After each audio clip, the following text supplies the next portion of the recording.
What's going on, friends? Welcome back to the channel. Thanks for stopping by. You could be anywhere on the internet right now, but you're here with me.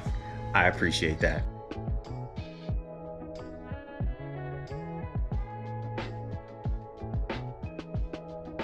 Today we're going to be talking about tightening your chain and the struggle bus that is trying to get the perfect tightness every time. It's not that hard to do. I mean, tightening your chain is actually pretty easy, but it can just be a struggle, man. It's tiring and I don't like doing it. I do like cleaning my chain, and it's not because I like the smell of the degreaser I use. Well, I do like the smell of the degreaser I use. But before I put the chain lube on, I do like to tighten my chain and make sure it's correct. And over the years, I've found a bunch of tools to try to make my life a little bit easier. But yesterday, I found something that might be a game changer. So I'm going to assume that you already know how to adjust your chain, but I'm also going to assume that, like me, you're super lazy and you want to do it the easiest way possible. So the least easy way is to use a tape measure. I don't like doing it this way at all. I think it sucks. I never want to do this way again. The second tool I found that's actually not that bad is this Chain Monkey tool. Pretty simple little gadget. How this thing basically works is, depending on what thickness of chain you have, you'll set it the top of this little dome here to the bottom of one of these little numbers. So each number represents a different type of chain thickness, right? Once you've got it set to wherever you need it, you move this little rubber grommet up to the top. So that's like a little stopper. Get up there. Okay, we're gonna say that's the top right there. All right, and then what you do is you slap it on the chain, you tighten it to the rubber, and then all you got to do is tighten the chain until this gets, you know, nice and stiff. All right, really not that hard. But I don't particularly like this way, only because my brain is telling me that there's no way for me to verify that it's actually right. There's no numerical value attached to this thing. It's just a big guess. You know, like I know it's probably right, but my brain is not seeing it that way. I feel like I'm just kind of guessing, and I don't want to guess. I don't really like using this tool. I don't like it one bit. I've used it a lot, as you can see, but it's not my favorite tool. The next tool I picked up along the way is this Motion Pro slack setter. Over here on this little stem, you've got two types of measurements: absolute measurement, and on this side is like a millimeter measurement. And it's really simple to use. Really, what you're gonna do is you put it on here, is you slap it on there like this, you push the chain all the way up, and then you hold it, and as you slide down, the number is revealed, and it tells you what your slack is. Now, I know it's a little hard to demonstrate on camera just because I'm trying to use two hands and make sure I got everything in frame, but it tells me right now that I'm about 27 millimeters. And for the R1, I think the slack is supposed to be somewhere between 25 and 35 millimeters. So right now, this is perfect. And if I do it again, it'll come up to be the exact same.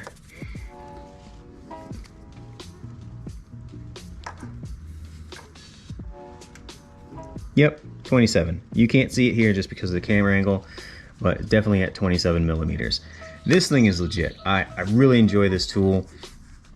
The only problem that I've had with it is that after a while, this little slide gets kind of sticky, just from lube and, like, you know, the chain lube and grease, and it just kind of gets worn out. But I do enjoy using this tool. It is very easy to use once you get the hang of it. I will probably end up buying another one of these just because this one has been used so much. But if you get a chance to pick up one of these Motion Pro tools, I would do it. I like the slack setter tool. This thing gets the job done, but it's still not the easiest method. And every time I want to adjust my chain, like, I need to pull this out and go through the whole motion just to check it out. You know, there's got to be something easier, and that's where the next tool comes into play. This is the BPA Racing Motorcycle Chain Slack Adjuster Tool.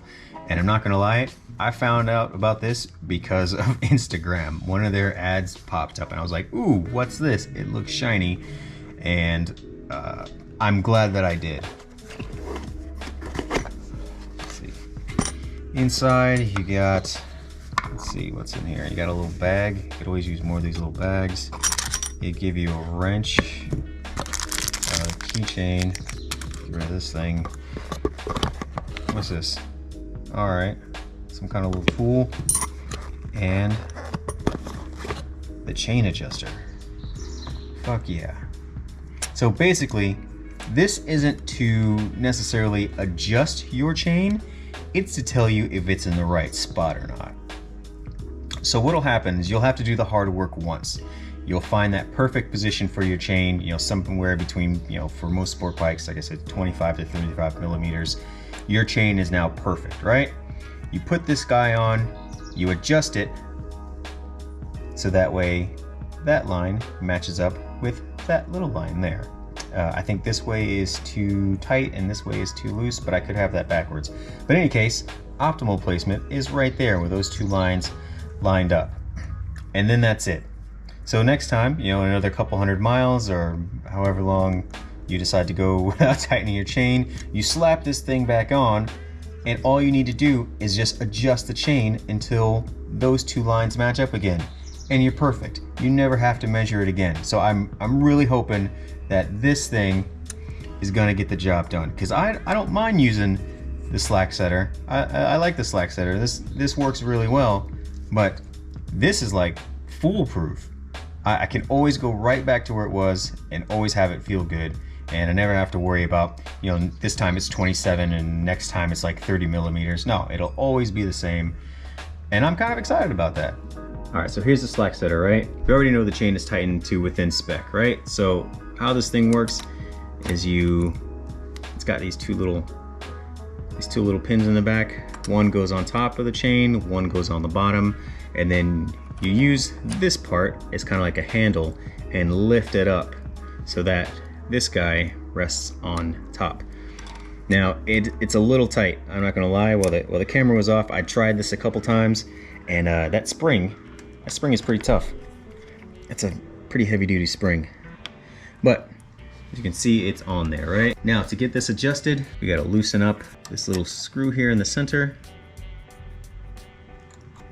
and then take this tool that they sent, this wrench, you turn it so that way the lines line up perfectly. And you might not be able to see it very well, but they do.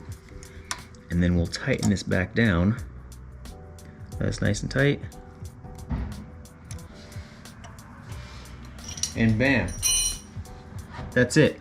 So now that it's set, after a couple 100 miles, you decide you want to clean and adjust your chain again. All you got to do is slap this guy on here, adjust it up. Yeah, so you can check it out and see how close it is. The lines are together. If it's over to this end, that would be it's too loose.